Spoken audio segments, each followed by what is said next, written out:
Okay, I'm here with, and I've already forgotten the name. Sophie. Sophie. Gracie. And we have Gracie over there. You're gonna hear a crazy dog barking. That's Malakai. Malakai would normally be here. We just spent about 20 minutes trying to get him calmed down. He's so excited for the leash. I went through some tips that'll help the guardians with that, but we just can't demonstrate with him. So in this video, I'm gonna go over how you can stop your dog from resource guarding a water bowl. Now, Malakai goes to Dogtopia and Dogtopia for daycare, and he has started guarding the bowl there.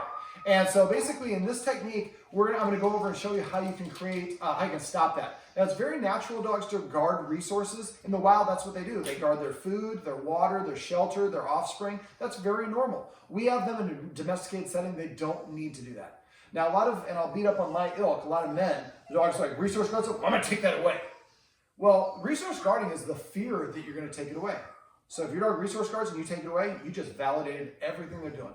And ironically, if you see a dog that resource guards, usually it's manifest with their head down and they'll bite usually anybody that comes nearby. Now dogs can resource guard from dogs or from people or from both.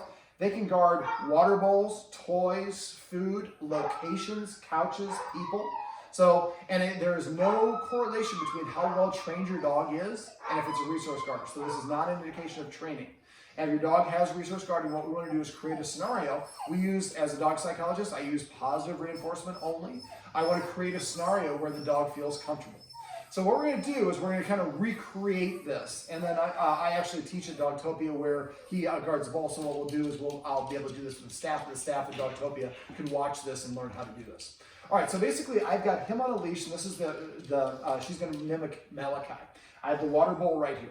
Now, Taylor's going to be walking our helper dog up, who's also going to be on a leash.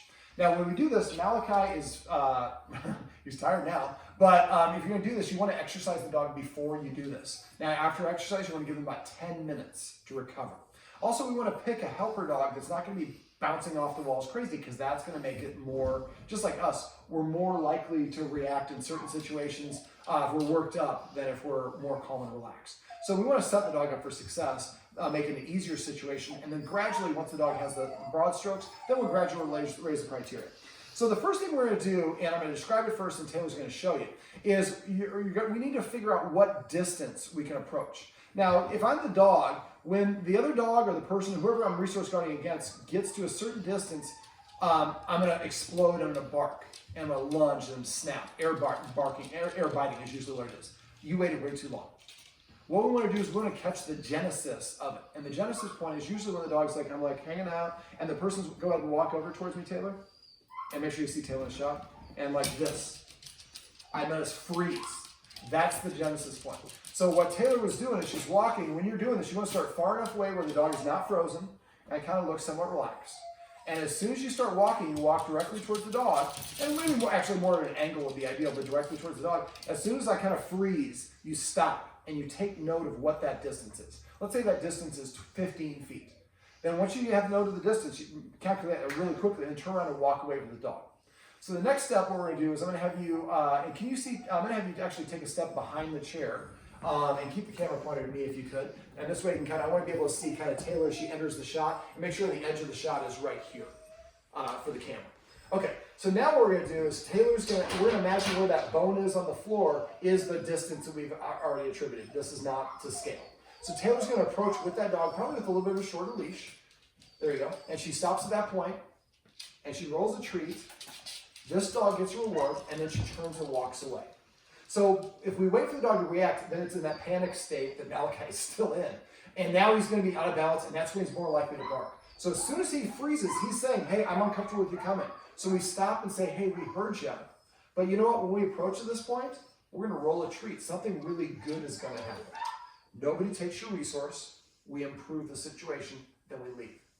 Then Taylor, she's not going to do it because we're in a living room, but then Taylor would approach from this angle, then from this angle, then from this angle. Ideally, you want to have this thing in the middle of the room so you can approach from all different angles, and you're stopping at that same distance. And this dog can look. The only thing the dog can't do is react. If it reacts, that person will get too far too quickly. And so that would be ideal. Don't tell the dog here to sit or lay down. We just want to use the leash to prevent it from, just in case we miscalculate so it doesn't go there.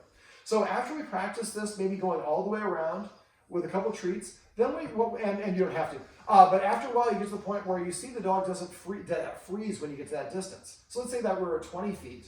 So then we maybe walk away, give the dog a second without the other dog in the room to relax by itself. Then we bring that dog back in, and this time maybe we go to 19 feet. And at first start off, make sure the dog is seeing you, not directly straight ahead. So this angle and this angle would be the first couple angles to start off with. Front facing is confrontational. And so we do it at 19 feet and see if we can continue at 19 feet. But the dog starts, starts giving you higher levels of disagreement, then we're pushing too far too fast. This is a very slow technique. If you do it the right way, it's very slow and you don't see any reaction of the dog, and it's the illusion that people will push for more, and then they stop and the dog's reacting. Well, now the dog just got validated and it's practicing reacting. So you might only get 20, 19, 18, and then the dog's wearing bare teeth, getting okay, well that's enough for today. Then, or maybe we go away for an hour, come back, and we might have to start, and so we were stopped at 17, we might have to move to 18 and start. So you're going to ebb and flow a little bit, and also the helper dog is going to impact things. If the helper dog is really crazy, you might have to be 25 feet. Another dog that might be really chill, you might be able to get 15 feet. So it's going to vary for people. And also when you're doing this, move the water dish to different parts of the room, move it in different rooms if we're at Dogtopia or a place like that. And normally the water bowls, I don't know where they keep them during daycare, I just see it. We're there for puppy classes, but usually I kind of put them in the corner, I would imagine. So that's also a confined area. So eventually you want to start off, well, not eventually, at first you start off in the middle of the room, gradually move it towards that corner, wherever it's going to be for daycare, and we're recreating the situation. Now the helper dog is on a leash, and then once that helper dog can get fairly close, we can do it in a couple ways. We can do it, one helper dog, 20, 19, 18, and then take that dog out, and then do another dog, 20, 19, 18. Or we can go this dog all the way up until gradually it gets up to here. Probably make better progress to have a variety of dogs, but only one helper dog at a time. And after a while, then you might want to have 2 helper dogs at a time, 3 helper dogs at a time. But we want to build up to that very slowly and progressively. And we're doing this. Sometimes also it's nice to have the resource empty when you're practicing this at times. So, and now they sometimes guard the bowl, not necessarily the water. We think it's the water, but just the water is in the receptacle. So if you go slow and very progressively, eventually the dog associates. When other dogs approach me, it doesn't mean they're going to take my resource. It means it rains the best treats I've ever had. Now, if your dog won't take the treat, then that's a great indicator that you are too close and you're pushing too far too fast. So if you go slowly and methodically, eventually get the dog right up here. And when you get to that point, then you might take a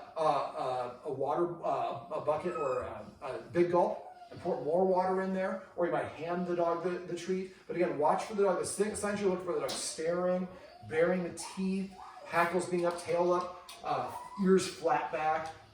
All the way on the deck. That can be like a hunting motion. So you want the dog's energy to look kind of nice and relaxed. Not super relaxed here because not enjoying this activity. Also with the harness, it wants to go away. But don't let the dog run away. And again, exercise the dog ahead of time to really set it up. So it'll take a little bit of practice in different variables, different rooms, different helper dogs, and eventually get to the point where you're close enough.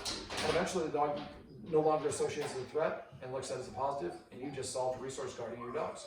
These are some tips you can use that use positive reinforcement to stop a dog from resource guarding a water bowl.